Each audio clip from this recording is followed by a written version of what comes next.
You're listening to That Home Loan Hub. I'm Zibuni Solimova, here to make home loans and property investing simple, smart, and stress-free.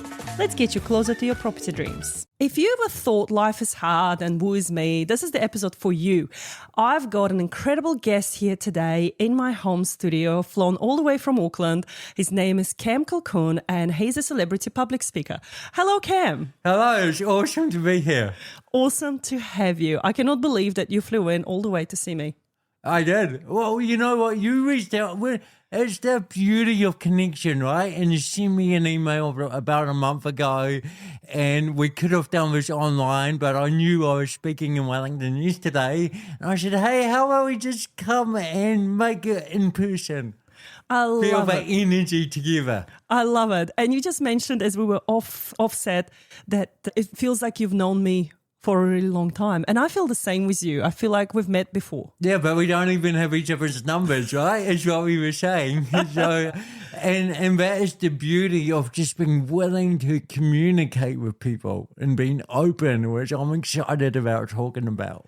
I'm excited about where this talk is going to take us because you come from an incredible background, and I want to hear from you firsthand for our listeners about who you are and where you're from for those that don't know about you. Take it away, Cam. So my name's Cam, and for those who are wondering, oh, this sounds a little bit funny, or this voice is different, I was born with cerebral palsy, so a physical disability which affects the way in which messages travel around my body.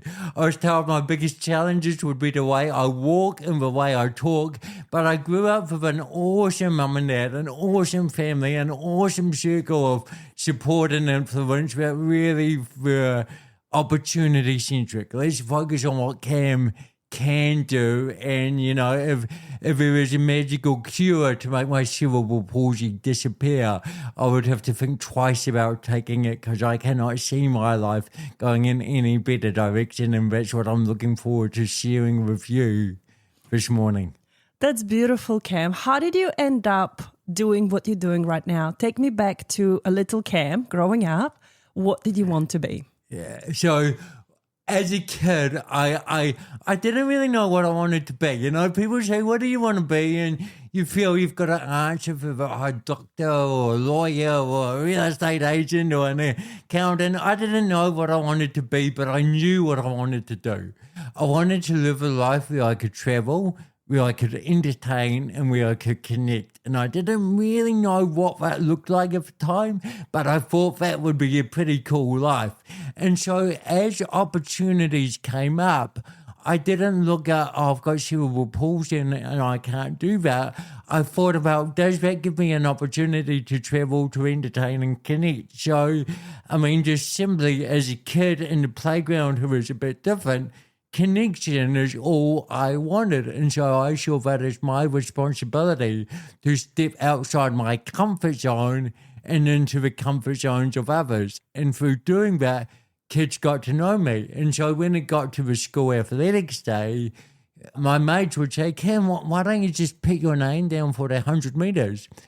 And that's what I did. And at the start of a race, I was nervous as anything. My knees were trembling. My butterflies were flying. I had that little voice in my head saying, Cam, what are you doing? All that stuff that people feel. But I did it. And as I ran down that track, I heard people chanting my name.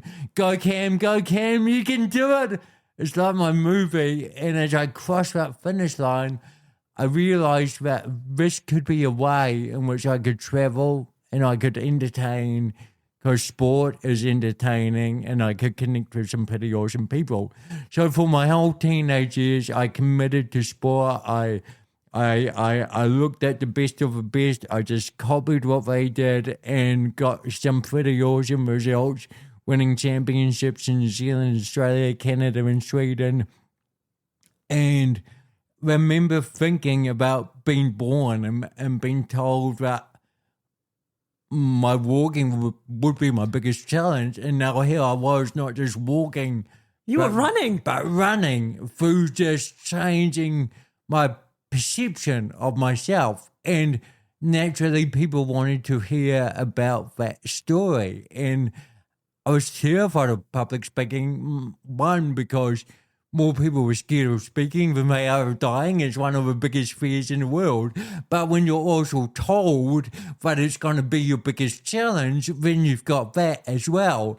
But people wanted to hear, and my coach said to me, Cam, if you put the same effort into your speaking that you do your running, you'll have a lot less to worry about. So I was really grateful of the people I'd be speaking to. If it was a school of 100 people and I had 10 minutes, I realized it wasn't just 10 minutes. It was 10 minutes times 100 people.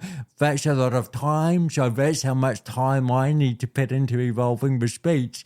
And it just grew and grew to the point where I've been traveling the world for the last 2 decades, almost 18 years as a full-time professional speaker. That's incredible. I'm like, hold on a second. That doesn't math in my head. You look like you're 25. Hey, awesome. Well, when you love what you do, right, you get an energy from it. Exactly. And, so I'm 42. I've got an 18-month-old son, my wife. We live up in Auckland. We bought our house 5 years ago through doing what I do as a speaker. So it's pretty awesome when I talk about this thing of having our backpack of belief, and it's only something I've started to identify, and it sort of relates to what you and I were speaking about before we turn on the microphones of we get to choose our energy and we get to choose how we look at things in our life, and that one of the greatest privileges I have as a speaker is I have to look at my life from the point of view of what does that mean to other people. And so I put all those things into my backpack of belief. I choose to carry those around with me. And that's how I now do what I do, because I choose to focus on the good. I choose to focus on the awesome, because I believe if I focus on that, even when times are tough and challenging, and that thing that comes out of left smacks you in the face, I'm going to focus on what's awesome. I love that. I absolutely love that for you. And I think more people really need to do an external exam, an internal exam of their backpacks. 100%. Because a lot of them and a lot of us often carry things that don't belong to us, that don't belong to, who we are. And we just somehow picked it up from someone else, put it into our backpack, and this is what we believe. If you chose to believe those doctors when you were little, that you would never be able to walk, that you'd never be able to run, if you choose to hold on to that, then that would have been your narrative. But you decided this is not your belief, that does not belong to you. It can go back to the doctors. Yeah. They can have that. Yeah. And I'm going to put something else in my backpack of belief. Correct. And I'm going to focus on that. But I believe we live in a world where there's so much focus on today and tomorrow. And that's awesome. That's what's brought the world to where we are, is what will take it into the future. But it's through reflecting on our story. And I would really encourage everyone to, if it's an hour a week total, at least do that. Because when we reflect on our story, we then ask ourselves, what do we want to make that mean? How could we change perspective on that? So rather than always going out thinking that we've got to absorb more information and resources and books and material in order to be better or to be closer to where we want to be, what have we already got? What was that experience in the school playground where I could have been bullied because I talk different, I walk different? It's a natural thing. It's one of those big questions of, Cam, were you bullied at school? And the answer is no, because of that thing of going, I'm going to step into other people's comfort zones. But it's only when I reflected back on that as a teenager and an adult but I've then realised that was something I could continue or take with me. I love that. I think a lot of people get stuck in there. They get stuck because it's easier. It's easier to just see something, believe it, and not really question it. But is it really easier? I mean, maybe it's easier to just accept it. But if you're then going, man, this life sucks and I'm struggling and woes me and like, that's taking a big toll.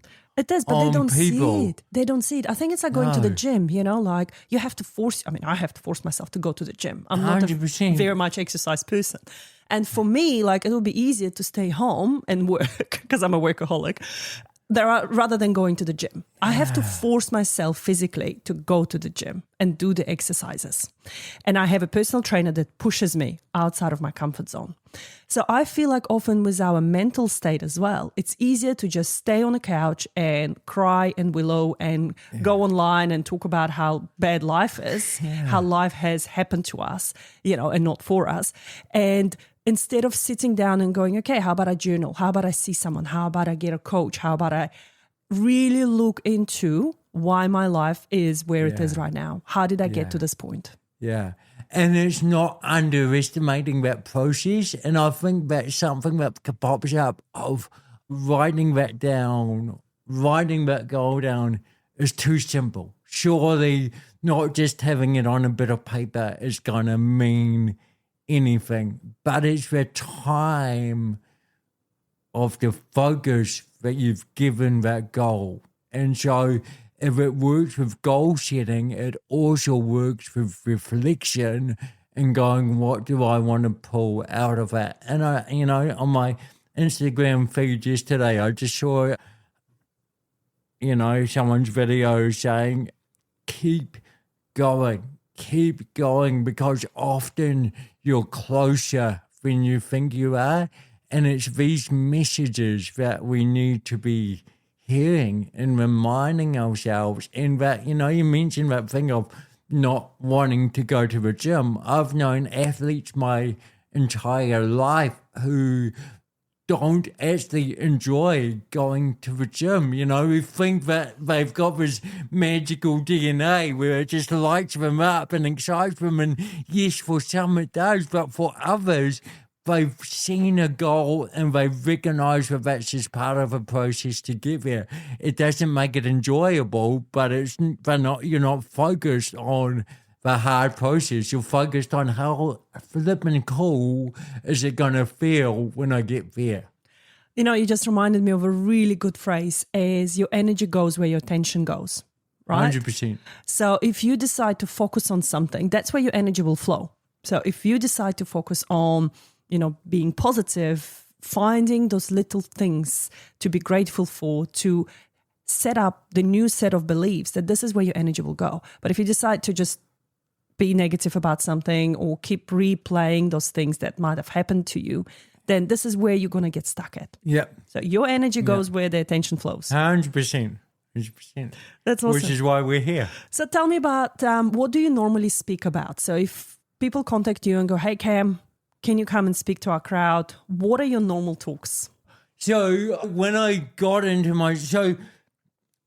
with my speaking, one of the very first books I read had a quote in it, and it said, don't give a speech, put on a show.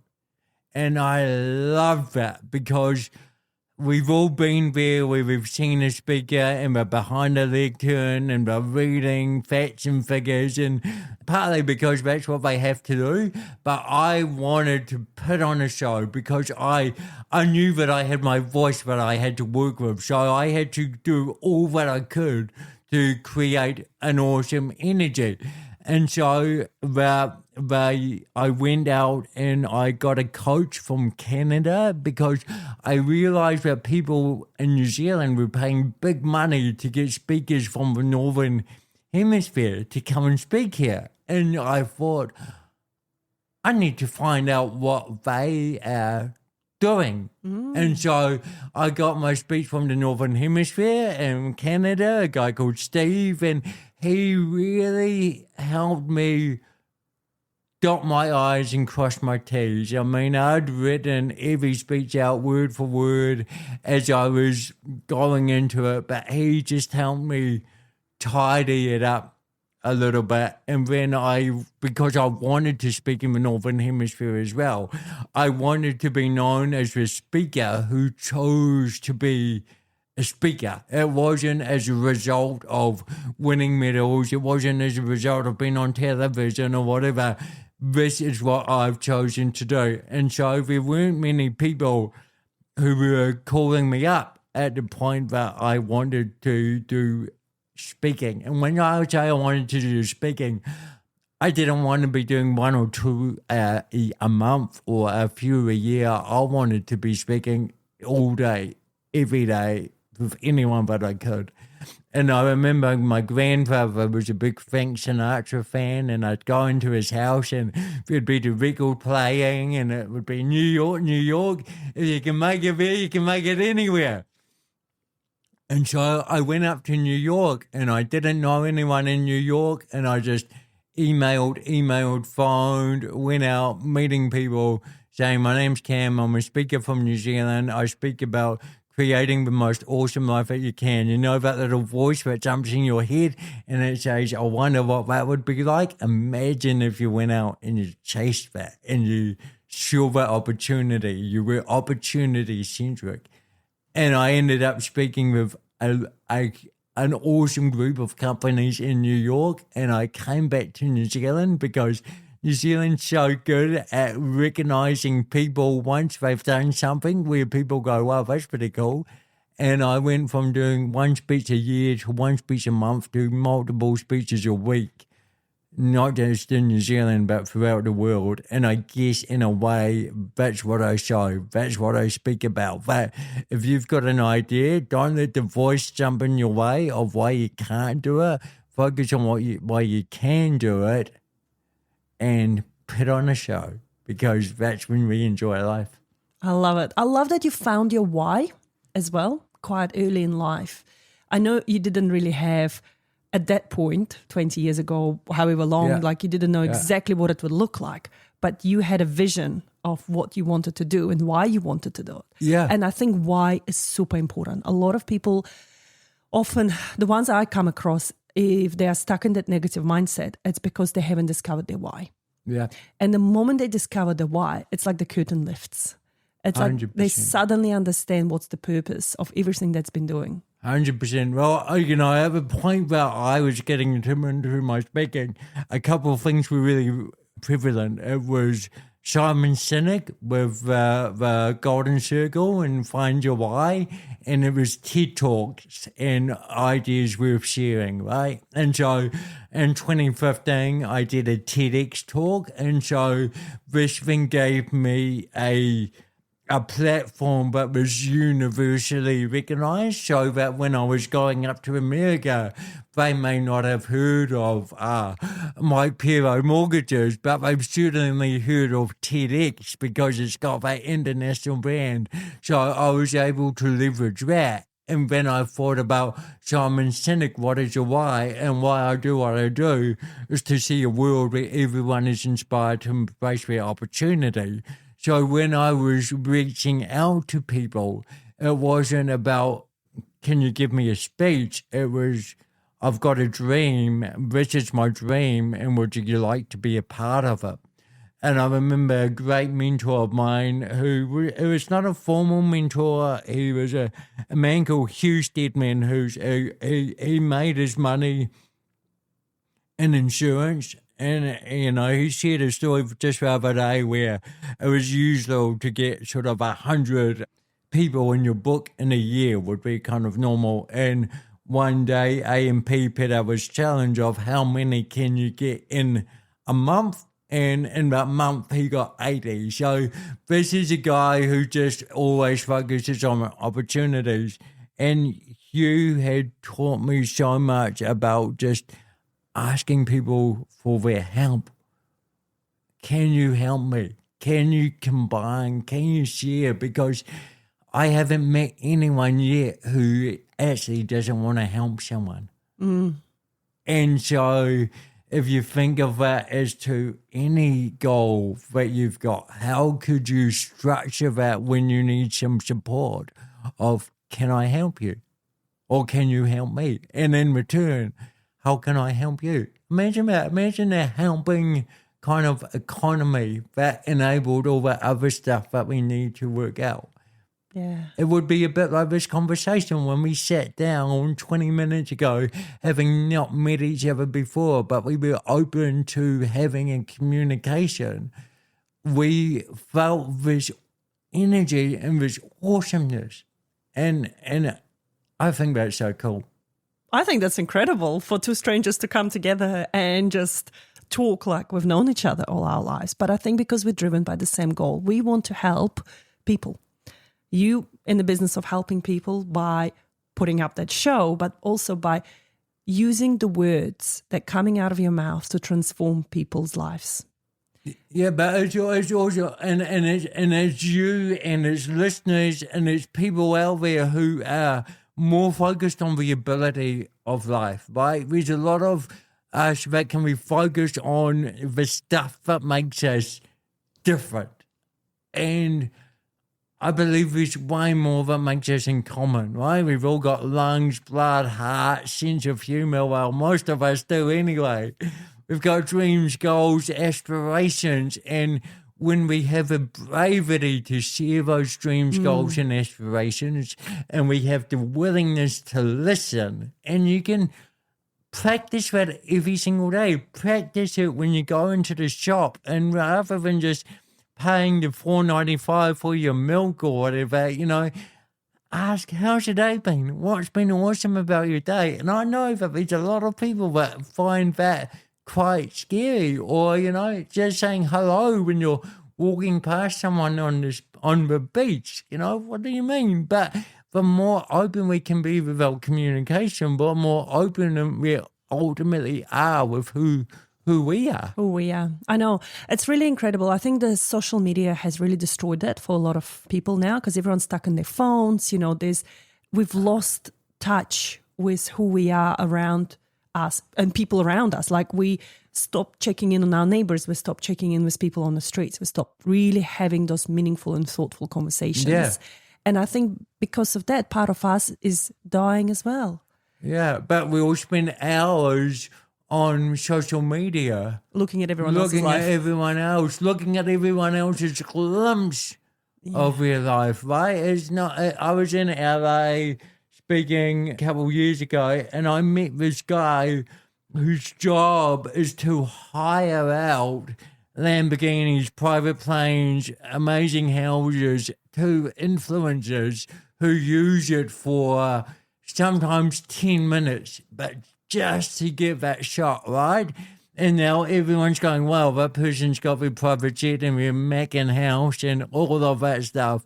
And so if you've already got that woes me setting, it's just gone even more so. Yeah. And even I struggle with it, I'll see someone who's 21 and go, like, man, what have I done wrong? Or how could I be better? Or this didn't go right? Or the money's not where I want it to be? Or the house, but I catch myself of those thoughts. And I go, what happens if I keep stewing on this? And where do I need to be, right? And then I go, I need to change my energy right now. So even though you and I spoke about having that positive energy and focusing on that, it doesn't mean that those other things come in. But when it does and you start to feel heavy and yuck, yes, you can get support and counselling and talk to someone, but you can also ask yourself in that moment of what am I going to do right now to just mix that up? Yeah. Because if I keep telling myself this stuff, man, I don't really like, one, how I feel, and therefore if I don't feel good, I don't really like the idea of where that's going to go. One thing I realized after having kids is, and this is something I teach my kids a lot, is you can't control other people's behavior. You can only control yours. Yeah. You can't control what other person will do or say to you. You can only control yours. So as my kids are growing up and they always complain, they come after school and they go, oh, Johnny did this or Mary did that. I go, well, cool. But how could you react to that differently? Yeah. What could you do to not, aggravate the situation or to look within yourself and go, well, if Johnny has a really cool scooter, I'm happy for Johnny. Yeah. And maybe Johnny's parents worked really hard to get that for him. Yeah. What can I do? Or maybe Johnny bought it with his own pocket money. Yeah. You know, what can you do about it? Can you save your pocket money? Can you do more jobs around the house to earn money? Yeah. You know, like what can you control? Yeah. Stop looking at what other people are doing. Focus on yourself. Yeah. I call that like turning rejection into affection. Because in those moments we can feel rejected. And like in America, when I'd be ringing up people to be a speaker, and I remember ringing up one bureau, and it was the biggest bureau in America. You name the people, they've worked with them. And I'm on the phone, and the lady says to me, after telling me about all these people she represents and people that were stuck up on my wall as a kid and whose books I've read, and she said, kid, and I kind of was a kid then, but I was in my late 20s, but she still called me a kid. I think they call everyone a kid there. Yeah, and she said, I don't think it's going to work for you here in the United States of America. In fact, judging by your voice, I don't think it's going to work for you anywhere as a speaker. And in that moment, I thought back to what would Hugh do? What would my mentors do? What would my giants do? What do I want to do? And I stayed polite. I thanked you for a time. I walked out of my apartment that I had in Hell's Kitchen, up 7th Avenue into Central Park. And on that journey, I just see hundreds of thousands of people living their dreams. And I asked myself in that moment, do I stop or do I keep going? And I could have come back to New Zealand and thought to myself, I've just been told by someone who's seen the best of the best that I can't be a speaker. Or I could say, this person gets hundreds, thousands of people coming to her every single year wanting to be a speaker. Her bar is super high. All she knows about me is the brief conversation I've had. And so what do I need to do to turn that rejection that I'm feeling into affection? I don't stop. I get better. I get more coaching. I work more on my content. I develop a better website. I build videos. I build reels. I speak as much as I can. I keep her posted on every step of that journey, whether she responds or not, but she's starting to see my growth.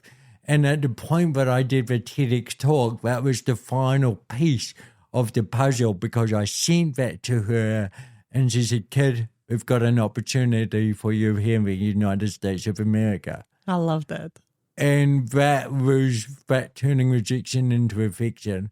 And that worked in me for my life professionally, and it also worked for me in the school playground of, and you mentioned the kid scooter before, of like, I couldn't skateboard because my balance wasn't that good, but I'd walk up to kids and I'd say, hey, I can't skateboard because my balance isn't as good as yours, but I have a scooter, and this is way before scooters were cool. In fact, it was a skateboard and Dad had strapped a handlebar to it.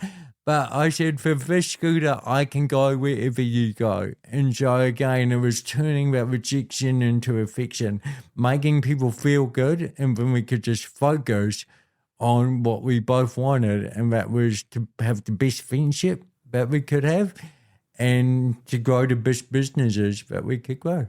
I love that. I absolutely love your energy and the perseverance that you had. Like, I think that's the key as well. A lot of people lack the perseverance. They give up too easily at places where they shouldn't really. If they just keep going, just as you were saying before, just keep going a little bit more. Now, tell me about the inspirational people that you read the books. Is Tony Robbins one of them? Yeah, absolutely. You know, Tony Robbins, Lisa Tamati here in New Zealand, Billy Graham in Wellington, not the evangelist, he's Billy Graham from Wellington. I know boxing. He was the first New Zealander to speak at the $1 Million Round Table, which is the biggest insurance conference in the world. I've been shortlisted for it a few times. It's still a goal to get there. But when it comes to crafting a speech, I'm inspired by musicians. And I remember a New York taxi driver, and he asked me that question that you've just asked me. And I said, look, I'm inspired by, and listed all those names. But I said, when it comes to creating my content, I'm inspired by musicians.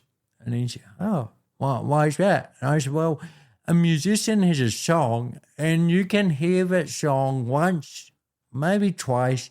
And by the third time you hear it, you're singing along and you haven't forgot it. Or you hear it 10 years later and it reminds you of when you were a kid at university.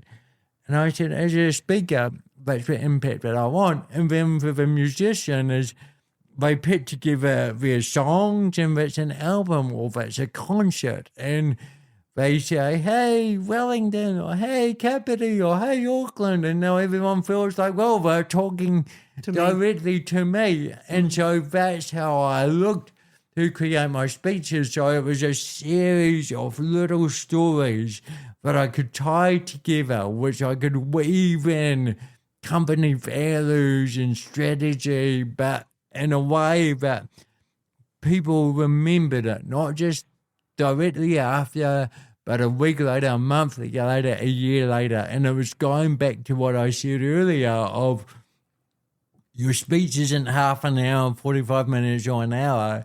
It's that times however many people are in that room. So yesterday we had 100 people in the room, but it's an hour times 100 people. It's a lot of time. And so you've got to create something that is memorable to people.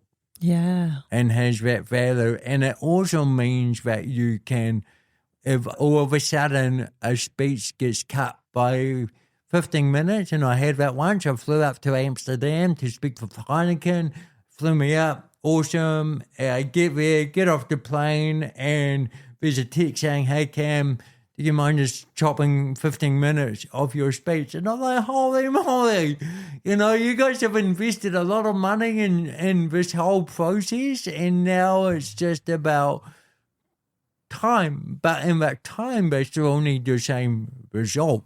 Yeah. And so if I've got a whole series of songs that have made up that 60 minutes, all I need to do is pull out 3 or 4 songs and I can still have that same impact. I've then got to spend a bit of time strategizing, well, if that song story's not there, how do we then bridge the gap, if there is a gap? But that's the joy of it. And that's why every single time I speak, it's a little bit different for the audience because it's those things that you're picking up on. But when you go to Elton John 20 years later, you still want to hear him sing Rocket Man because of that effort that went into creating that song. Yeah. And so that's what I enjoy. I love that. You just made me think about the speeches in a completely whole new way. I was like, wow, this is so clever. It's like a CD. Or like, because I'm a different generation of people, I think of CDs when I think of songs and albums. And I'm like, cool, there's a CD. There's like 10 titles. 100%. Or 12 titles. And then, you're right. Yeah. You're a genius. But when you're going, so if you're going into a speech and what if the theme is and you've had a briefing call with the client and they've spent half an hour telling you about the company and the individuals within the company.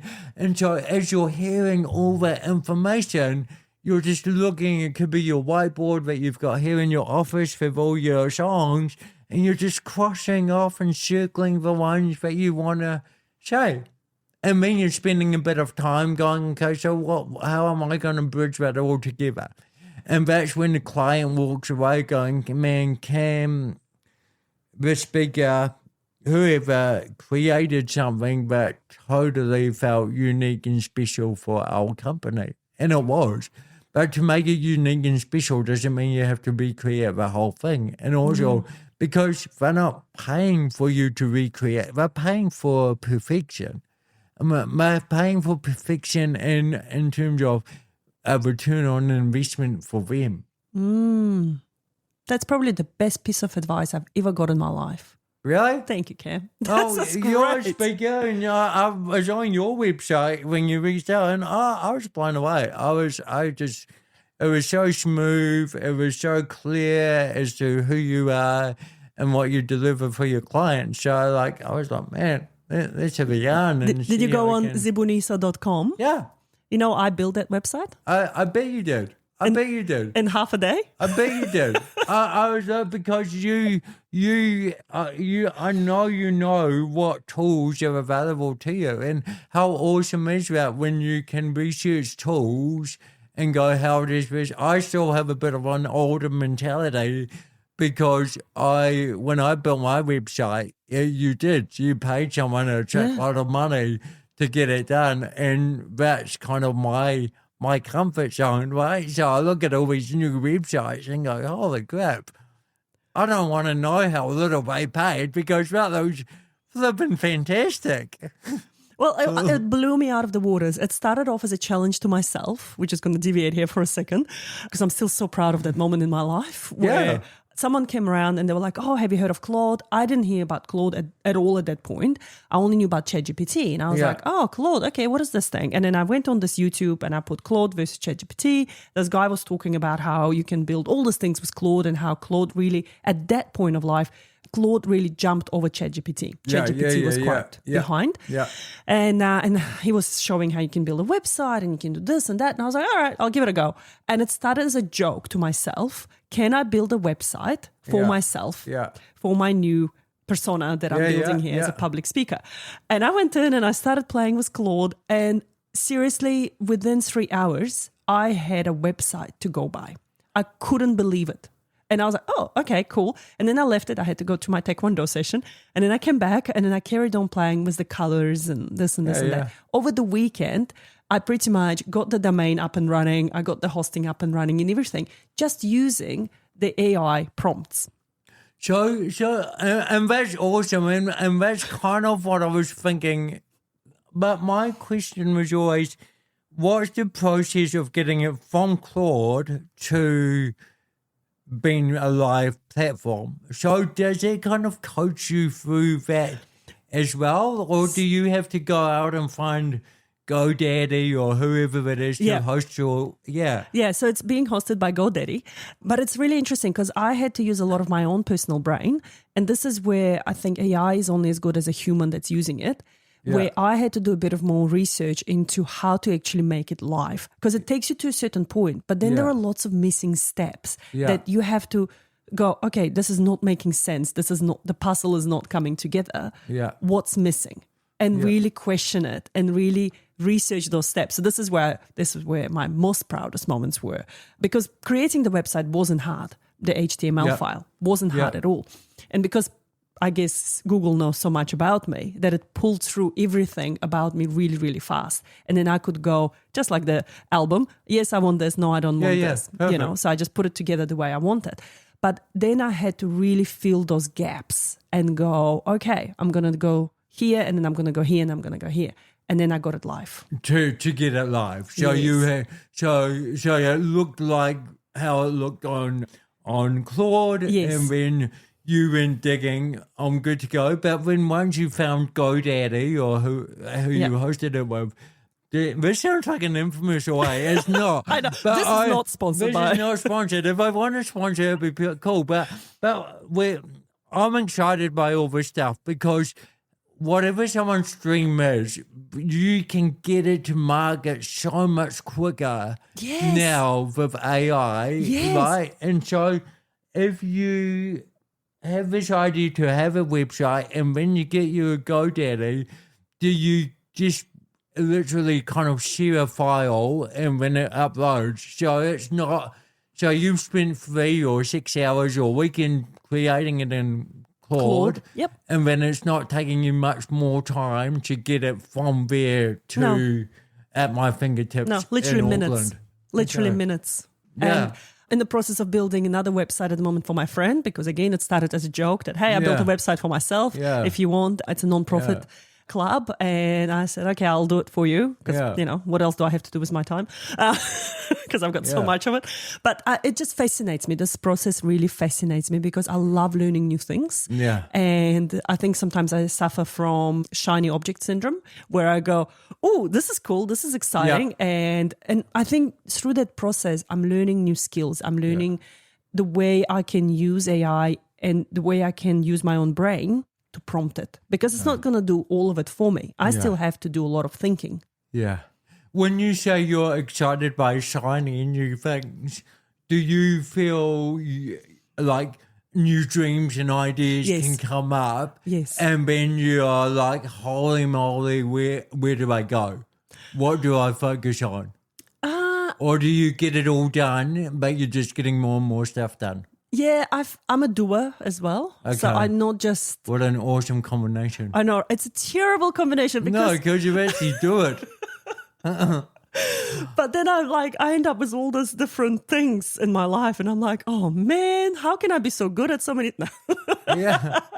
Here's me talking myself up. I just had, I bring that up because I was having a session with someone the other day and she said, I have too many dreams. And it was about making the realization of that's not a bad thing, but it's a reflection of your ambition and your drive. And we've just got to now work on what's the strategy to make you feel that you're accomplishing those things. And I feel that in this world of where we do have so much at our fingertips, it can get a little bit overwhelming. And the conversations that we really need to have is how do we then just celebrate the fact that we've got that cool idea, and then how do we keep inspired and motivated to get to the end of it? And it can be as simple as really using your calendar to structure in that time to be, okay, this hour is my website, this hour is my outreach to my clients, this hour is, and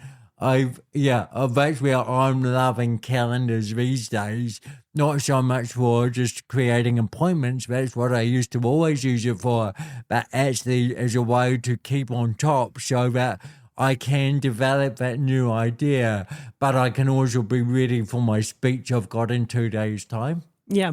And, the way I see it now is I divide my time and my energy into various things. There's one that needs to make me money because bills need to be paid, kids need to be fed, right? So what do I do to make money to make sure that I can still have roof over my head and food in the pantry? Then I look at things at what brings me joy and what am I doing for me? Yeah. And then I look at things at what am I giving to the community?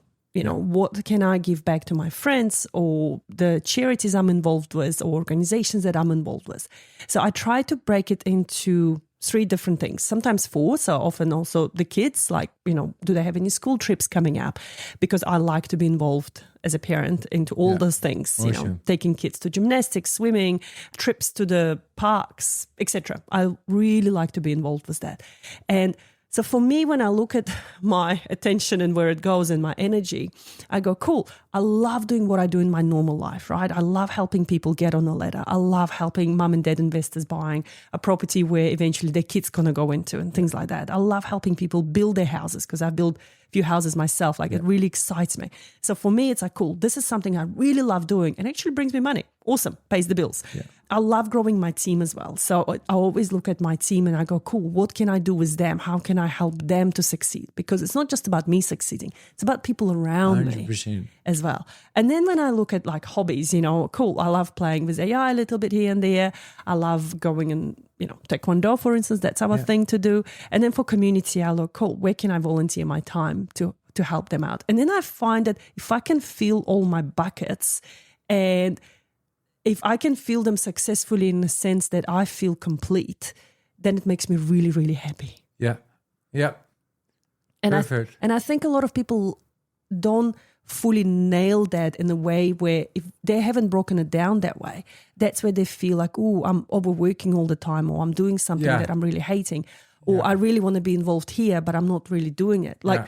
And this is where you start feeling heavy and you feel burdened. And look, all of us go through that stages in life, right? There was a stage in life where I couldn't do certain things. And it's now that the kid's a little bit older. I mean, you're in a fun stage right now with the 18 months probably running around and you have to really watch them, really, really watch them. Now, my kid's a little bit older now, so I'm finding, cool, I can actually do other things around them and involve them as well. Yeah, no, awesome. Awesome. That's where, that bag of belief for me comes up as well, of getting that balance. So I break it down into, we've got dream big, achieve more, which is our dreams. And some people right now are going, Cam, now it's not a time for dreaming. You know, if you're not read the news, if you're not focused on the paper, got to focus on reality, man. Got to focus on one foot in front of another. And look, my response to that is a dream is about creating a light in the darkness of the night. A dream creates unity, and a dream focuses on what we can do. So when you've got that in your backpack of belief, you've got that balance, and then it's turning rejection into affection, which is what we mentioned before. I'm feeling rejected. Okay, what's my interpretation of that? What's the other person's perspective? But also, what am I going to do today to help someone who's probably feeling rejected in some way?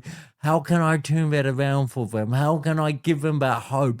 Because when you give them that hope and that something to smile for and something to strive towards, you've got a champion, you've got a client, you've got an advocate, you've got that person for life.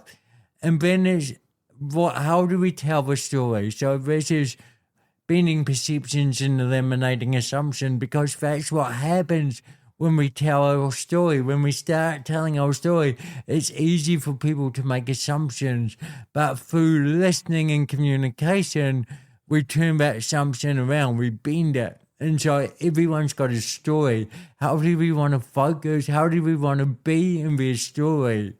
And what do we want people to say about us? And then going back to what you were saying about charity, it's live for awesome. And living for awesome is not about what we achieve individually, but how we learn from our experiences to move, to connect and inspire the lives of others. And I very much see those as the 4 pockets in your backpack too. So in your backpack, you're looking and seeing what you've got, but you're also going, is this my balanced life? Am I working towards these things? So for me, live for awesome is a few years ago, we bought our house, 6 years ago now. Holy moly. It was our first house, and it was one of those things of it was so scary, but we got the right support, and it was a dream I'd always had. And so we're in Auckland, and we're on a place called Te Atatu Peninsula, and there's always lane pathways, and there's a pathway beside our house, and I'm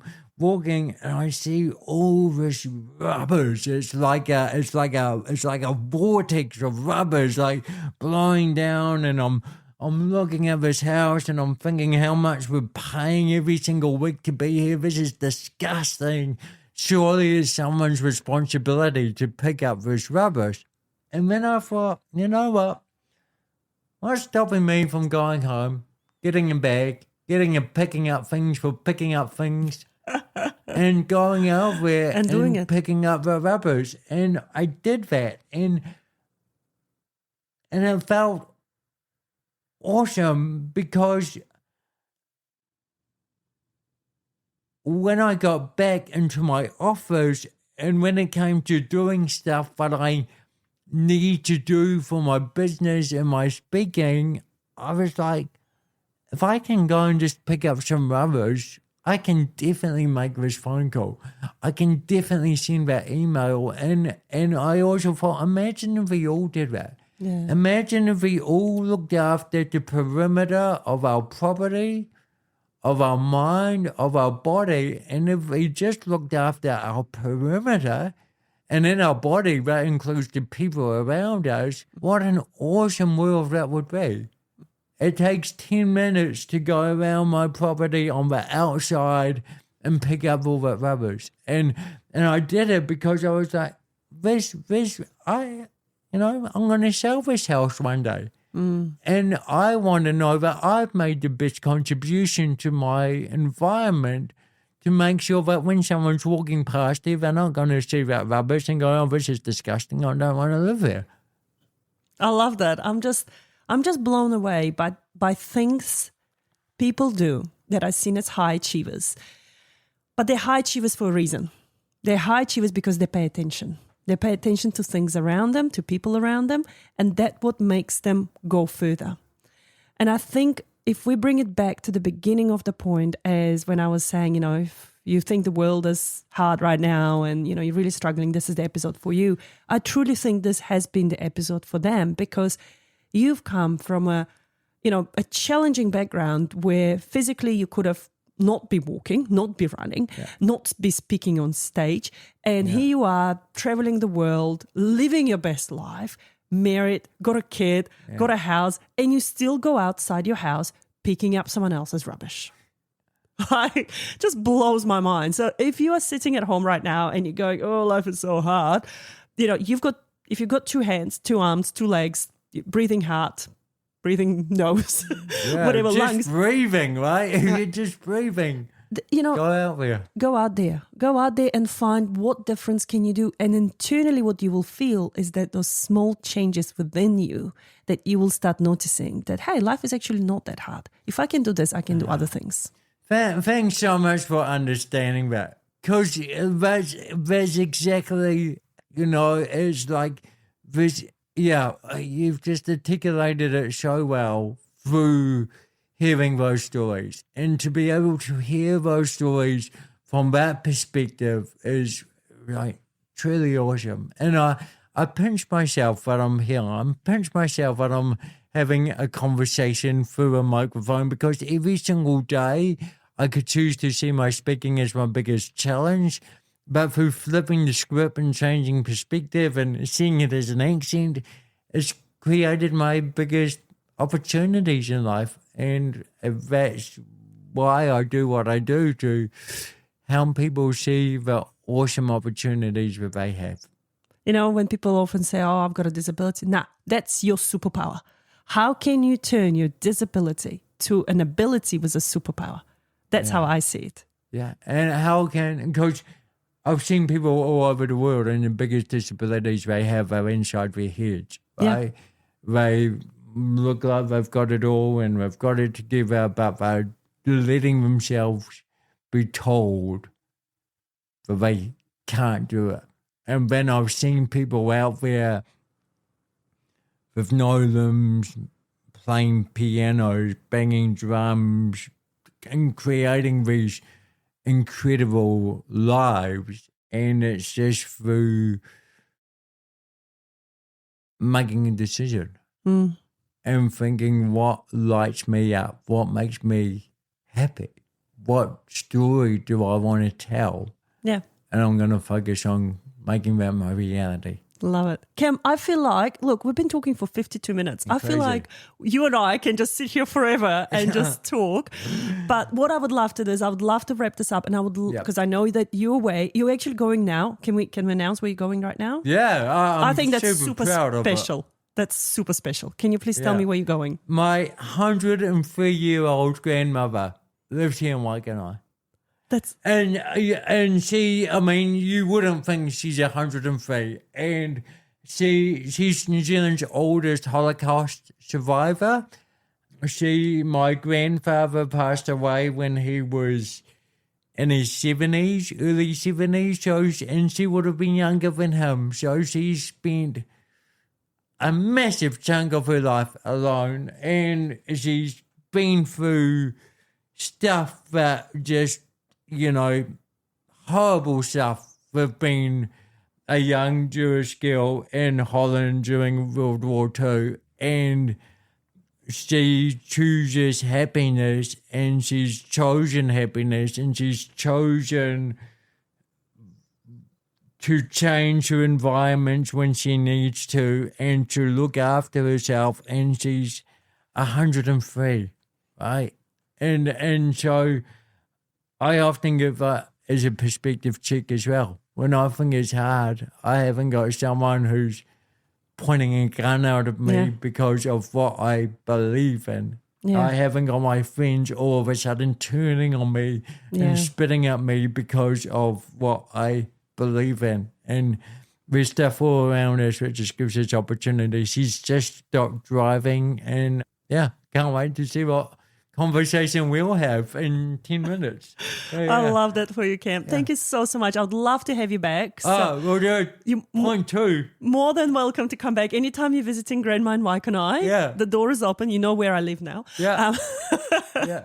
And I cannot wait to see your journey in the future. I mean, I've got so many questions in my head right now, but I'm like, we're running out of time. Yeah, we'll do. Keep it for another day. So part 2 is coming soon. Watch the space. Thank you. Thank you, Cam. And that's a wrap on That Home Loan Hub. Don't forget to hit subscribe and join me next time for more property tips and tricks. Your next smart move starts here.